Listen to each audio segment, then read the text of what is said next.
Good morning, ladies and gentlemen. Thank you, Joe, for that. Normally, I don't like to read out a written speech, but we have all the ministers in our cabinet strewn across Fiji in the different towns and cities, different locations, essentially giving the same message today. And I'd like to read out the message that is being conveyed actually throughout Fiji. As we speak, as I'll also refer to in my notes, we are having a parade being held in Albert Park at 10 a.m. this morning, where the Republic of Fiji military forces are holding a parade, a similar parade to what was held in 1970 on the 10th of October at 10 a.m. when Prince Charles handed over the independence documents to our then Prime Minister Ratumara. So if I could comment, and then we can have some, if you want, we can have some questions after that about Fiji. But thank you everyone for coming today to show your pride and love for Fiji. We began planning for this day long ago, but we must say we anticipated something quite different. We had planned to have hundreds of community events through a national roadshow all across Fiji, which would reach even the most rural and maritime pockets of the country. COVID-19 forced us to change our plans, but it cannot keep us from celebrating Fiji's 50th birthday. And it cannot keep us from feeling proud and joyful and sentimental all at once. We just had to find new ways to celebrate. And that is what we are doing all over the country. We are grateful to be able to celebrate at all.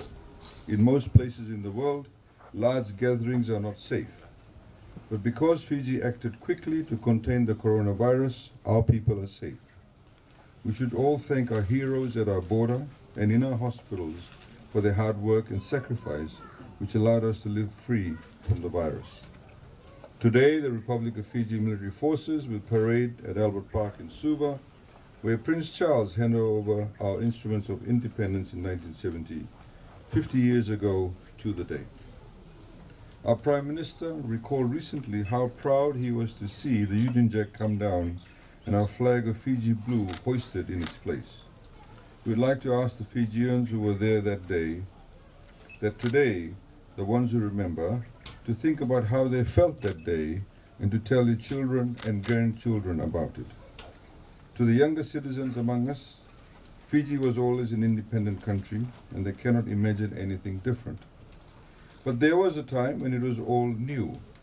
Back in 1970, we were entering a new world as a nation. We were finally fully responsible for our own destiny. No one knew what the future would bring. All we knew with certainty was that we alone would determine our destiny. So tell them about that day. It is a rare privilege to witness the birth of a nation and then to see it blossom into a country that has truly made a difference in the world. Some countries never rise to be noticed. Even though Fiji may appear as a dot on many world maps, we have punched above our weight time and again. We were a people who were conscious of our own potential greatness, and we were determined to seize that greatness, to respect all nations and take a back seat to none. Despite all that, a nation is not built in a day or a decade or even a century. It is refined and improved and perfected and reformed over time.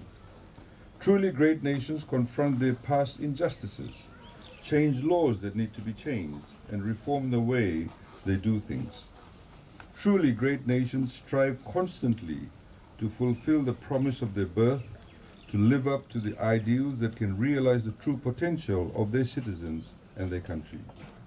Truly, great nations understand that independence is just the first step on a long journey. This is not always easy. There are disagreements and even conflicts. There are tragedies, some natural and some of our own making. They put us to the test as a people. But we prove that we are worthy and capable of facing adversity squarely, overcoming it, and emerging as a more just and more united nation. Like other countries, we certainly have had our challenges over the years. But we are able to celebrate this day because we emerged from those challenges and challenging times stronger and, more importantly, wiser and more united. If we always remember that we are one nation, one Fijian people, those challenges will fade into insignificance. We can be proud that after 50 years, together we've built a true democracy.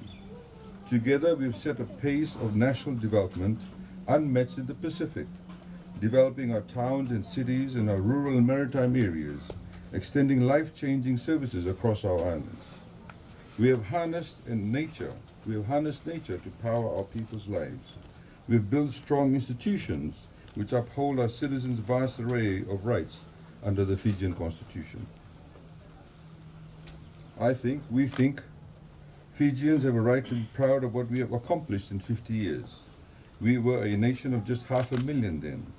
But as His Excellency, our President, has eloquently said, together over these 5 decades, Fijians have risen to heights some never imagined, but which we always saw for ourselves. We are a major contributor to peacekeeping in the world, and a world leader in the fight to combat climate change and protect our oceans. We are the economic hub of the South Pacific, the leader in aviation, finance, telecommunications, and technology, trade and commerce. We have vastly expanded our networks of infrastructure. We put the ills of the past behind us. Today, all Fijians share common and equal citizenry and equal votes of equal value, along with a vast array of political and socio-economic rights stated in our Fijian Constitution. Our ruggers, as Joe has mentioned, have come home from the Olympic Games with gold around their necks. We played host to a number of major international meetings and sporting events. While our borders may be closed today, we are still one of the world's most desirable tourist destinations. Our success is not owed to luck or chance.